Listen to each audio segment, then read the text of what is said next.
بسم الله والصلاة والسلام على رسول الله صلى الله عليه وسلم. دمانتو وإذن وصالما السلام عليكم ورحمة الله وبركاته. waxaan kusii socon doonaa qalabyadeen Sketchware ee loo yaqaan components. maanta insha Allah waxaan isku daynaa inaan dhigano waxa loo yaqaano finish activity iyo finish affinity. marka waynu sheegi doonaa waxa iskugu xidhmi waayeen labadan components waxaa yeelay waxa la dhigaa meesha u dambaysa markaas koodhka soo buuxisay marka koodhkaas koodh baan isku soo xirxiray kadibna iyaga waxa loogu talagalay in la dhigo halka yar u dambaysa ama gudaha ha noqoto aduuye halka u dambaysa in la dhigo. marka halkan ayaa waynu soo samaysanaa horta page kale oo aabkeena ka mid ah aynu u bixino page 2 aynu bixinaa page 2 aan samaysanay. markaas si aad u aragtiin hawsha ay qabanayaan labadii components halkan ayaan horta soo dhiganaa button magaciisa aanu u bixino next oo nooga jeedno xadkiisa page ku xiga next page ayaan u bixinaa fartood yar waaweyn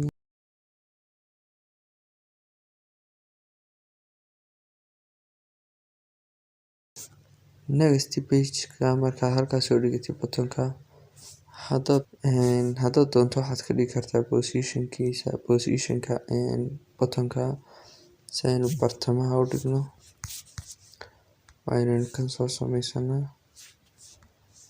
oo ah xagga match parent halkana match parent oo sii wadataa macnaheedu tahay kana dhex dhigi kadibna soo qaban halkan ayaa center iyo center ka dhigaysaa halkan center iyo center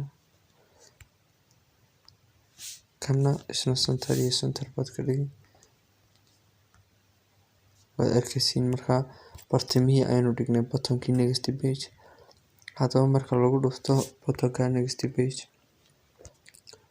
waxaan ka odhanaa page-ka xiga nagee markaas uu page-ka xiga ku geeyo waxa la samaystaa intanti oo soo qaabilsan inuu page-ka kale ku geeyo components-ku ka mid yahay balse maalin kale ayaynu sharaxi doonaa insha Allah.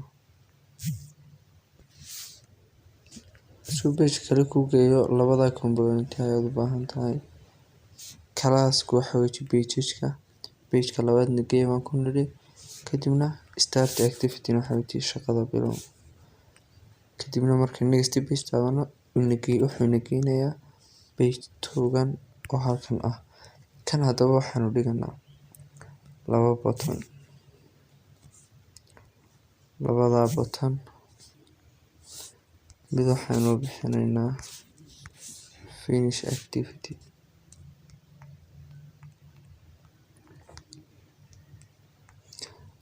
activity ayaan mid bixinaa midna waxaa bixinaa finish affinity. marka iyagana waxaa baahnaa in dhex dhigno linear aynu kadibna isticmaalnaa si aan dhexdooda u dhigno linear-kaad graftigiisa ka dhigaysantaa halkan ayadkiisa center kadibna labadooda ayaa soo dhex dhigi linear-ka si ay isku daba galaan labadan button waxaa orientation-ka la bedelaa laga dhigaa vertical imkaad arkaysaa way isdaba galeen. marka color-kood ka bedelan kartaa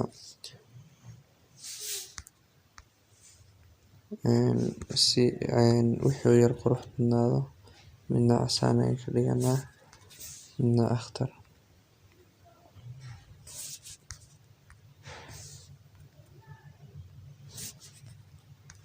kadibna halkan waxaan ka dhiganaa bold kadib labadeeni button saas isku leeyihiin kan finish activity haddaba la idhaahdo labadii component maanta aynu sharaxno kan waxaa la idhahaa finish activity waxaan dhiganaa finish activity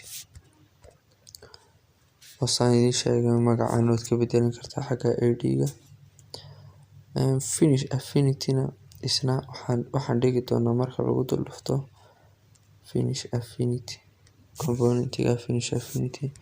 Markaynu app-ka soo install garayno ayaan arkanaa shaqadooda. Waa in shaqadooda waxa weeye in ay app-ka uu qofku ka baxo ama ay app-ka ay dhamaystiraan. Marka balse way yara kala duwan yihiin. Install ayaan horta niraahno. Dhan baan odhanaa app-ka ayaan gelinaa. Marka aan app-ka galno next page taabanaa waka page-kii wayna keenay page-keenii labaad.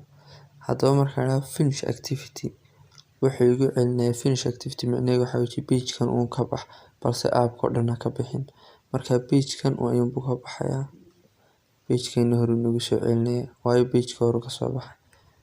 Balse markaan finish affinity component-ga finish affinity aan isticmaalo app-ka gidigiisa u xidhaya.